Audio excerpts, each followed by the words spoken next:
What is happening, guys? Cowboy here, and we are back. And this is where the real Dark Souls 3 begins. So, before we get too deep into Irithyll, I did discover a few things.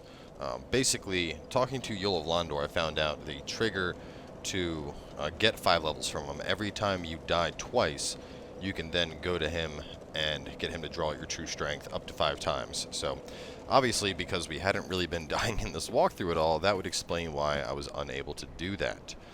So keep that in mind if you are going for that ending of the game. I mean, if it's your first time going through the game, it might not have been an issue to begin with. Also, there was a quest along with the Onion Knight, I found out. To continue that, what you had to do, he was in a well right outside of the chapel bonfire. To show you the bonfire I'm talking about, if you go right here to the cleansing chapel, that well outside, and he's stuck in there, you have to get his armor. To do that, though, Patches has to be around, and for Patches to show up, as far as I know, you need to have already collected the Firekeeper Soul, which requires you to buy the key that is 20,000 souls and access the tower. So, the side quests like that are completely optional, but for those that were curious, and the last thing I want to mention is a lot of people have been asking about the Armor of Thorns. That is simply lying in Rosaria's bedchamber. You can just pick it up there. So with that being said, we're going to continue on. As you can see, I am able to use my Fugs. Got my strength up to 40, and it turns out I can now two-hand it. That being said, can't really use anything else, so I took my helm off so I could actually have on a weapon for parrying. And we are ready to continue on. So, put on Iron Flesh to give me a bit more stability. Now, with this part, as soon as you cross the bridge, there's going to be this giant thing that's just going to spawn. It's going to go nice and slow, and there it is. Literally spawns completely out of thin air. And this thing is kind of frightening.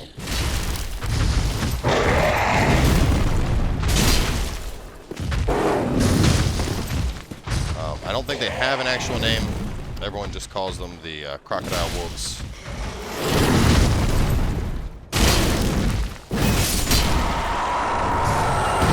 And we now have the Pontius Left Eye. So, really good example of just how ridiculously powerful the Fugs is. For the ring that we just picked up, really good for speedy style dex builds. Basically, as long as we continue to attack, our attack damage will end up slowly buffing up by small increments. As far as I know, I think it also does stack with the sorcery. So after that, we're going to head on down. We got the Homeward Bone over here on the left side. Now, supposedly, you can actually do a little mini quest here with the chick from Darkmoon that we saw a few times over at Firelink Shrine. What we're going to do, we have to go through this illusion. You're going to need the small doll to cross over that. We're going to rest at the bonfire, and then we're going to check that bridge again. And from what I've heard, that's, I guess, the trigger to get her to spawn. I haven't seen it on my other playthroughs, but when it comes to the side quests, if you will, in Dark Souls in general, they're always rather convoluted and kind of hidden. So I'm just going to check for this sign real fast. I don't see it. I might need to be embered. Pop an ember just in case that is one of the requirements. I am seeing no sign. Supposedly there's a little quest you can do with her by grabbing her sign here. I think it might have already been too late because I did join the Rosaria's Fingers Covenant, and then obviously after accepting that covenant and you see her back at Firelink Shrine, she says the next time we meet we will be enemies. So that may be why the sign is not appearing. Either way, I would not pass up on that covenant just for one little side quest, but she does give you the silver cat ring, so it might be something to consider. If it's similar to before, you can use that ring to avoid fall damage. Well, not avoid, but reduce it quite significantly. So a few items we're going to pick up here. We have some Rime Blue Moss, Wary Wearier Soul, Large Soul, and Nameless. Snatch up all that.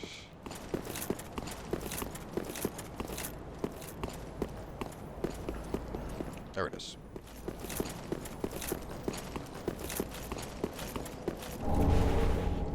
Alright, so the enemies here can be pretty difficult. In a sense, they're like mini Boreal dancers. They can be very aggressive.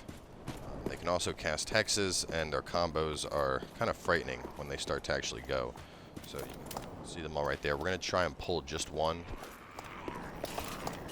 Turn over to me, that works. We're going to wait for her to approach, probably charge up a heavy attack. I'm pretty sure I can stagger her instantly. or just kill her outright. Oh my god, Fugs, why are you so ridiculously good? I go over here to grab another soul.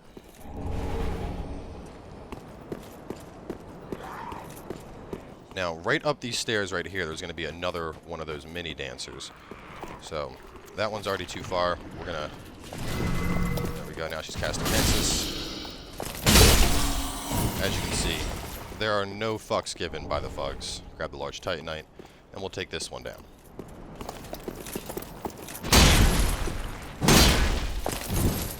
I like how even with blocking, it's just like, nah, just stop.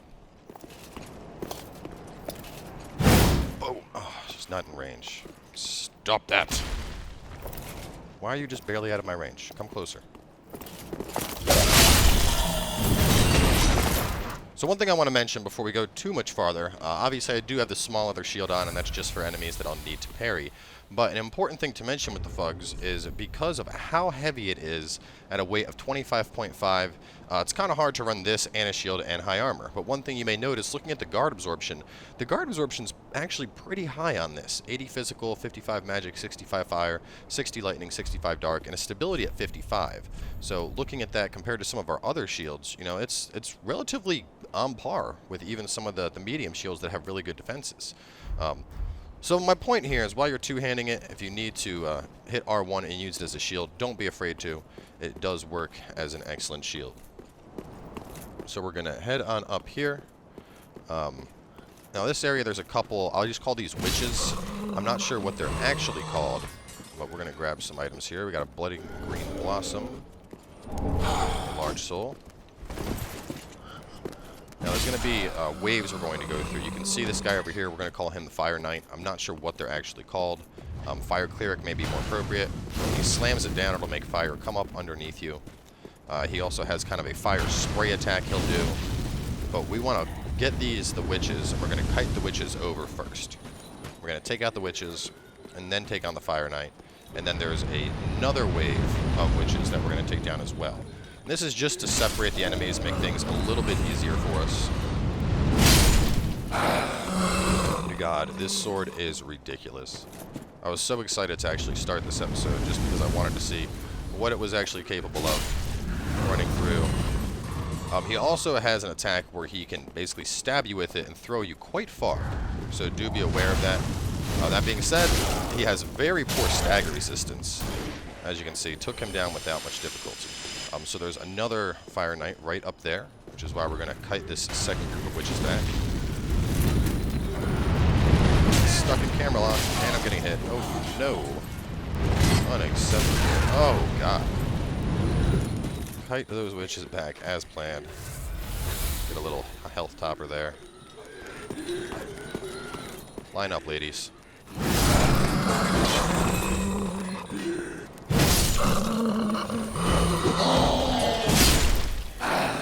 Fugs confirmed 2 OP. We'll see if it still has the same level of ridiculousness as the boss. So we got another rhyme, blue snow rhyme, right here. Now we're gonna go take on Fire Knight numero 2.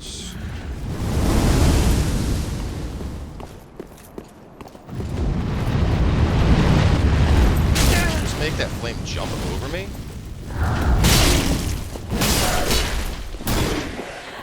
Large Titanite, I believe. Yes, large Titanite. Alright, now we have 2 more of those dancers that we fought from before. They're patrolling. If you don't want to fight them at the same time, what I would suggest doing, get their attention.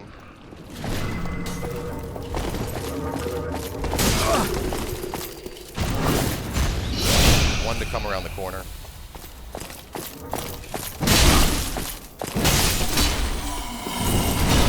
Ooh, the Pontiff Knight Curved Sword is such a really cool weapon.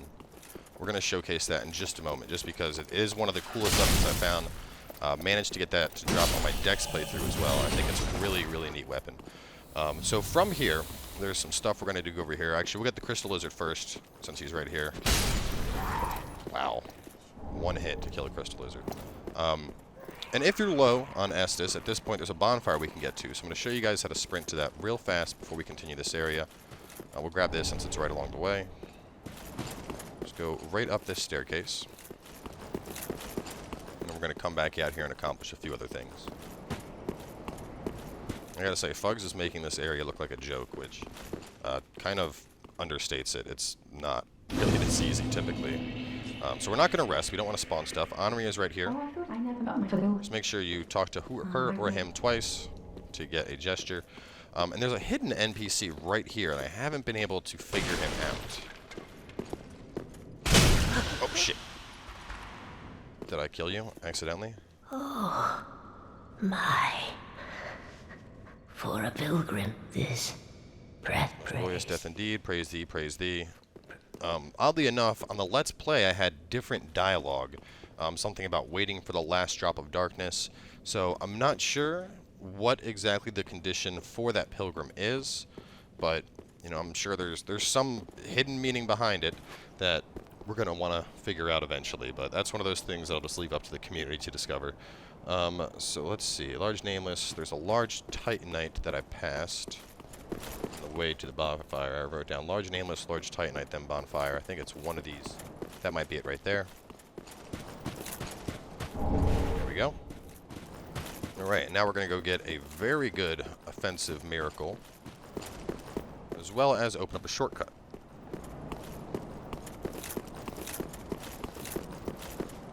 So from here, strike this railing. Look at that. How's that for an illusion? An entire staircase appears.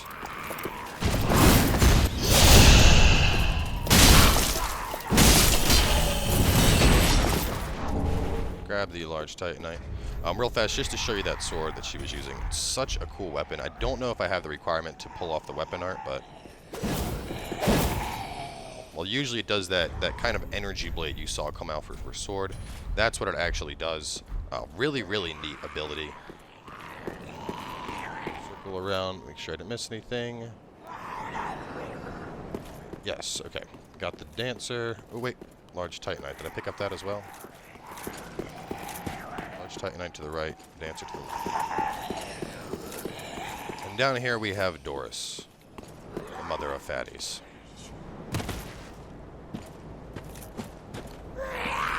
Walk on up. Give Doris a good old backstab.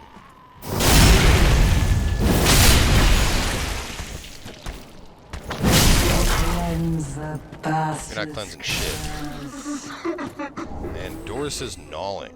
Now this is actually quite a powerful miracle we just picked up. In testing with it, there's a regular gnawing that you can get, and it only requires, I think it's 10 faith, and in comparison to this one, given these were with unupgraded catalysts, the regular one I was doing like 60, 70 damage on the PC character, whereas this one I was hitting upwards of 300. And that was without any upgrades into the catalyst. So I have a feeling this could actually be quite potent moving into the later stages of the game. Witch Tree Branch, of course, a great sorcery catalyst. And open the gate. Here, this will take us right back to our bonfire. That gate actually eluded me for so long on the Let's Play. It was kind of infuriating. I just could not figure out how to reach it. It's pissing me off so much. So hop over to the Church of Yorshka.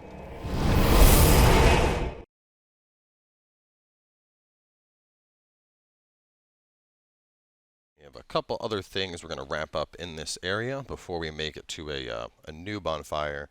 And then we have a split where we can either head to Aldrich, Saint of the Deep, or to Yorm the Giant.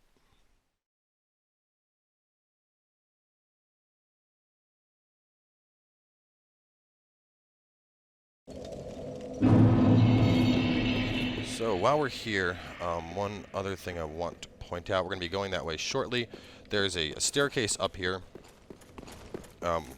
We can't access anything yet. We're going to be dropping down this series of catwalks later.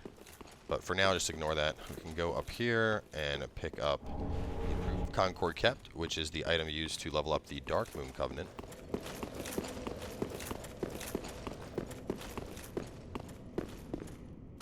Take a right. Should be a large soul right there. Soul. There's a fire knight below us. We'll take him down momentarily. Now this is going to be the shortcut to the boss that you see right here. We're unlocking that a little bit later. Not quite yet, though. We'll take down this guy for now. Stop fighting back, sir. Soul of a weary warrior. He did not drop anything for me, sadly. Down the staircase, another soul. Okay, so now we're going to go into the mid structure here. Oh, man. I was expecting them to patrol farther, so we're going to actually kite them back a little bit. Because it's 3 enemies.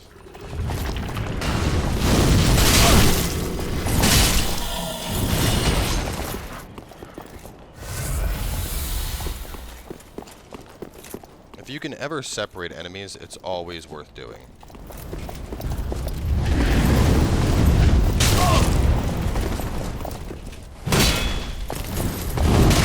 Oh, there's the grab attack. Check this thing out. Look at that throw. Kind of impressive, right? Oh man, she's doing the multi-hit. See, this is actually a good example of exactly why I said you want to separate your enemies. Even in cases where you can typically instantly kill them, such as with the thugs, trying to fight more than one at a time could end quite poorly for you. Your guard is not strong enough to stop the thug. Sorry, darling.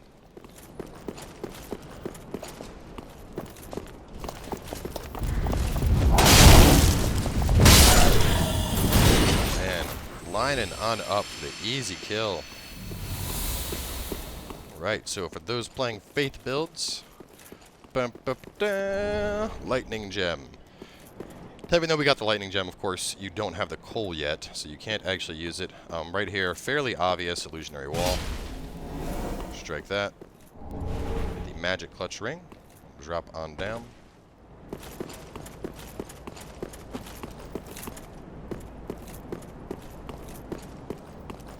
Run out this way. Snatch up the large titanite shard. Right. I see a home bone. Okay. We're good. At this point, we can go to the other path. So since we are almost at 20 minutes, we're going to wrap this one up shortly. From here, we're going to be going down in the next episode. We'll be going down that path and making it to the Distant Manor Bonfire. But one other thing I want to do while we are here is show you guys something that I ended up missing. That's quite important, I think, especially for people playing casters. So we're going to go to the Crucifixion Woods Bonfire. And I actually ended up accidentally finding this area during one of the drunk throughs while I was intoxicated and panic rolling all over the place. I ended up falling down a hole that I had not seen. So there's a hole on the way to the Crystal Sage, and it actually connects to a little area that's down below.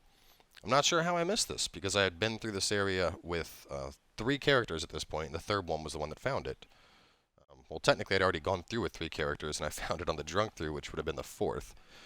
But we can pick up the Sorcerer set, and more importantly, the Sage's Ring down here, which if you're playing as a caster, it's quite important. It's going to increase your casting speed, which is going to help dramatically on those late game spells that take a lot to cast. So we're just going to run down here into the water. This little opening right here.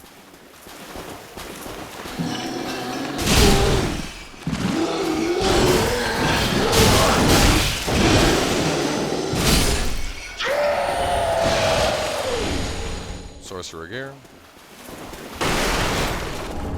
as well as the Sage Ring. At this point, we'll just run back to our bonfire, head on back, and level up. So while we're kind of in like I like to take these periods as kind of like a brief intermission, if you will. Just some things to remind you guys of. As you're going through the game at this point, make sure that you are periodically going through and talking to all the NPCs at Firelink. Just as you play through the game, going back and talking to people, sometimes it'll net you items, sometimes it'll net you new gestures, so always stuff to keep in mind. On top of that, you know, updates in the quests will happen. For example, the one enemy that we talked to that told us how to get the red eye orb, his quest might have been updated. First, he gives you cracked red eye orbs, and then after some progression, when you talk to him, he tells you about how to get the red eye orb.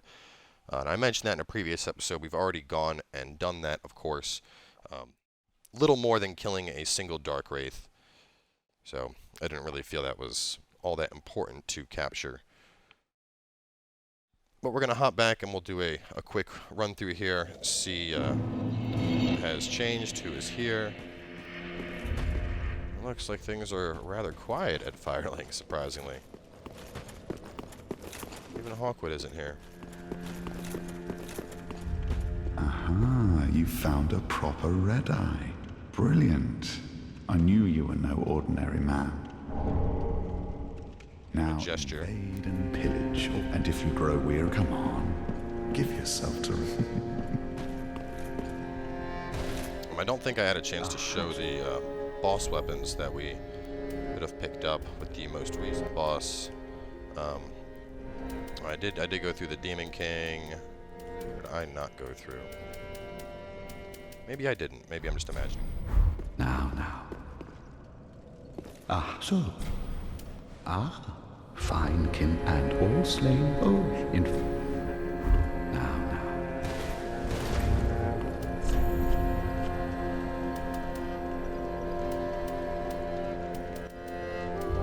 Pyromancy, Kalena, Boredom. Well, we can pick up one of those. We'll give it to the Pyromancer, get some spells.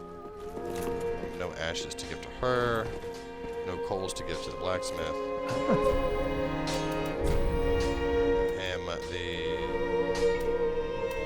I'm afraid I Can't use that one.